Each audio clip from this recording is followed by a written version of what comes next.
Au cours des dernières 24 heures, de nouveaux détails sont apparus concernant l'attaque et les membres importants de l'organisation terroriste Hamas à Khan Younes samedi.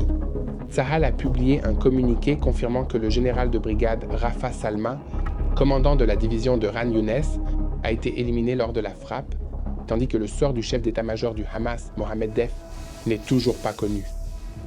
Ailleurs, Tsahal a éliminé des terroristes qui s'apprêtaient à s'emparer de l'aide humanitaire à Rafah, et Tsahal a également révélé de nouveaux détails sur un réseau de tunnels qu'il a découvert sous le corridor de Philadelphie. Sur le front nord, l'armée israélienne a attaqué des positions de l'organisation terroriste Hezbollah, soutenue par l'Iran, dans le sud du Liban et continue de se préparer à l'éventualité d'une guerre à grande échelle sur ce front. Enfin, la marine américaine signale qu'elle a détruit 3 drones Houthis dans la zone de la mer Rouge.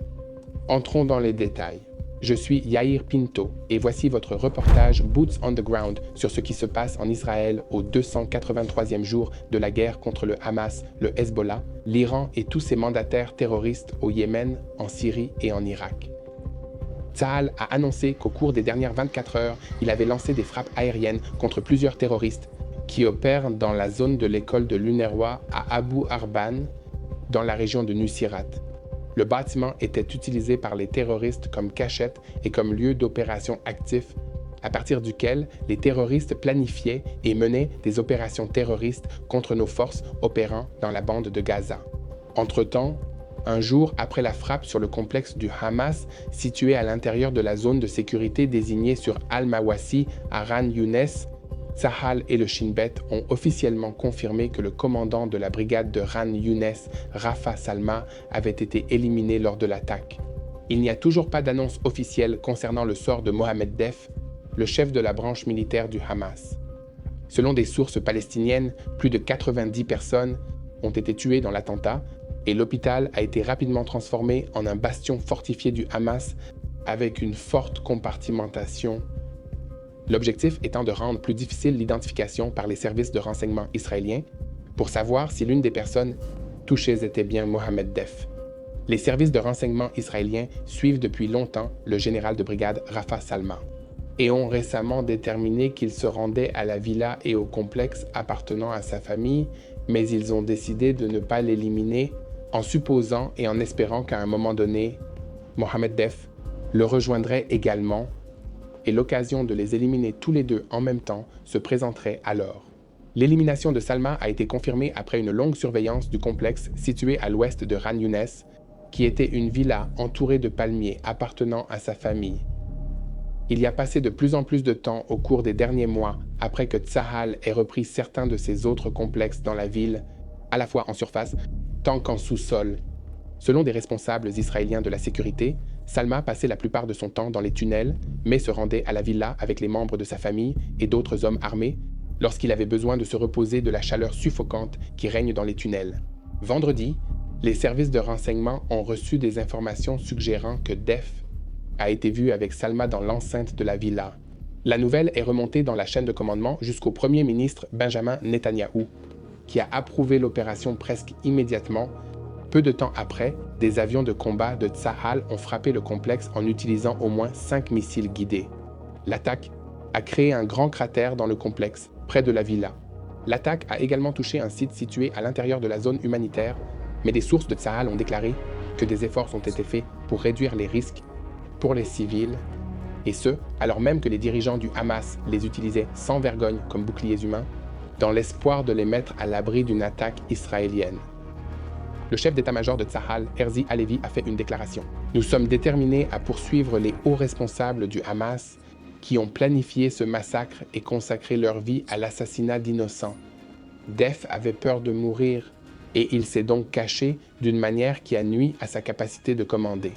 Il s'est caché et a sacrifié ses hommes et les civils qui l'entouraient, bien que peu d'entre eux aient été blessés. Ces assassinats font partie de la pression que Tsahal exerce sur toutes les parties de Gaza. Chaque jour, il y a de nombreuses victimes du Hamas. Alors, les amis, continuez à diffuser la vérité et suivez-nous sur les réseaux sociaux et abonnez-vous à cette chaîne YouTube.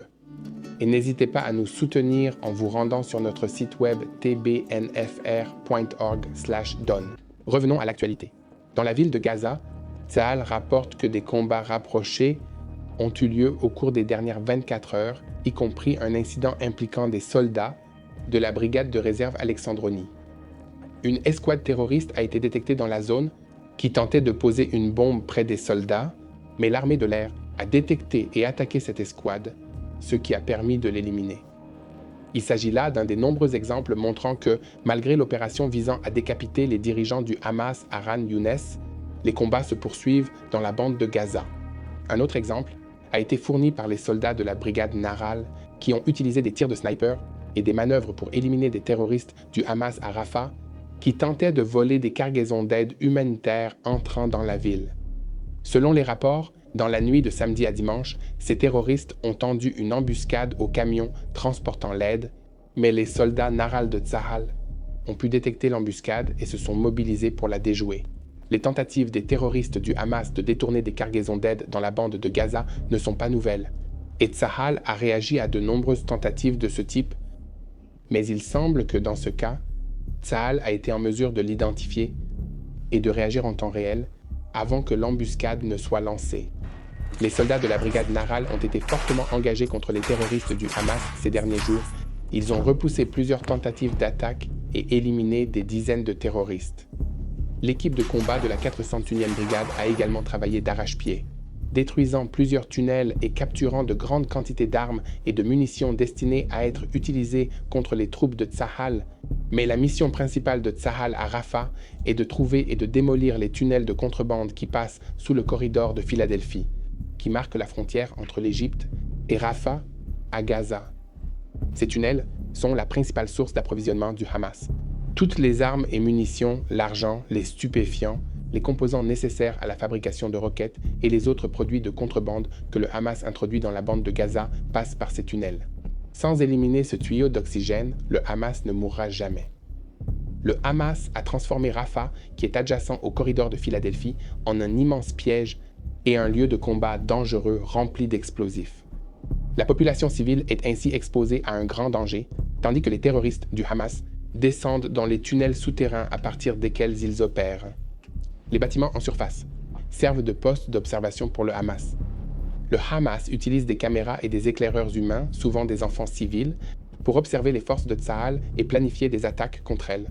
Les forces de Tsahal ont trouvé des caméras destinées à surveiller les mouvements en surface, sous des canapés, des peluches, sur les cadres de portes, dans les mosquées, les cliniques et des écoles dans toute la ville de Rafah et des autres villes de la bande de Gaza.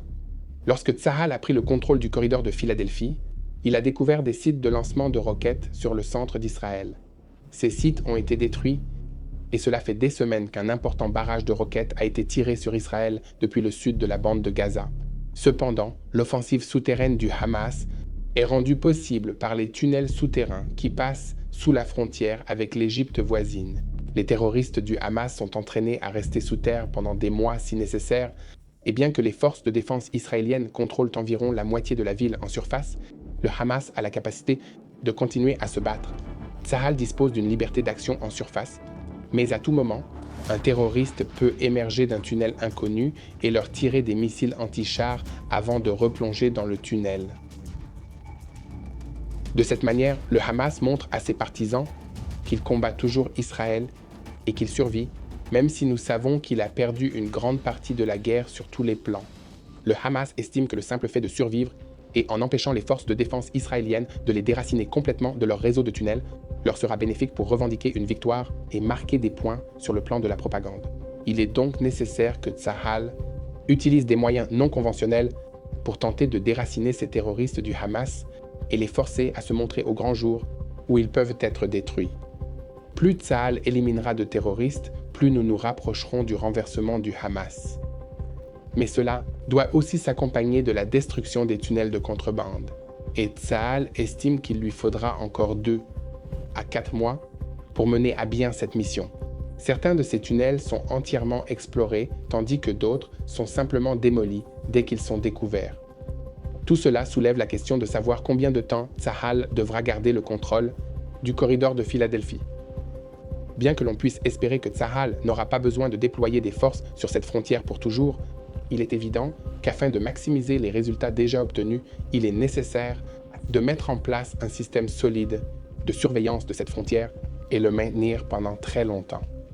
Continuez donc à diffuser la vérité, partagez cette vidéo sur YouTube et abonnez-vous à cette chaîne YouTube. Prenez une minute, cliquez sur le bouton Suivre et aidez-nous à diffuser la vérité. Nous nous concentrons maintenant sur le nord du pays, les forces de Tsahal déployées en Galilée et le long des frontières avec le Liban et la Syrie s'entraînent vigoureusement pour se préparer à ce qui les attend.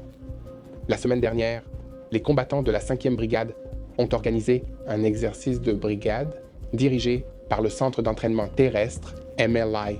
Dans le cadre de cet exercice, les troupes ont exercé leur capacité de mouvement sur un terrain complexe, la progression sur un itinéraire montagneux et l'activation des moyens de tir et de renseignement. Pendant que cet entraînement se déroule, l'armée de l'air continue de frapper régulièrement des cibles du Hezbollah à l'intérieur du Liban. Au cours des dernières 24 heures, Tsahal a attaqué 5 zones différentes dans le sud du Liban, ce qui a entraîné la destruction de plusieurs cibles du Hezbollah. Parmi ces cibles, un lanceur dans la région de Rab al-Talatin qui avait tiré sur Kiryat Shmona quelques heures plus tôt, ont également été touchés une infrastructure terroriste dans la région d'Ait el-Shaïb, un poste d'observation dans la région d'El Adessa, une infrastructure terroriste dans la région de Kfar Kila, à côté d'une structure militaire, et une autre infrastructure terroriste dans la région de Houla. De plus, la structure militaire de l'organisation a été attaquée dans la région de Houla, dans le sud du Liban. Au cours du week-end, 4 soldats de Tsahal ont été blessés par des éclats d'obus provenant de roquettes interceptés dans le ciel dans la région nord d'Israël. Des dommages ont également été observés dans plusieurs communautés frontalières qui sont restées vides car les habitants ont été évacués peu après le début des hostilités et sont restés des réfugiés entièrement déplacés dans leur propre pays. Ici, à TBN francophone, nous continuerons à vous tenir au courant de l'évolution de la situation, mais s'il vous plaît, suivez-nous et partagez-nous et surtout, priez. Priez pour la paix des soldats de Tsahal. Priez pour la paix d'Israël. Priez pour les civils qui sont affectés par ce conflit. Et le plus important, priez pour la paix de Jérusalem. Et ensemble, nous gagnerons cette guerre.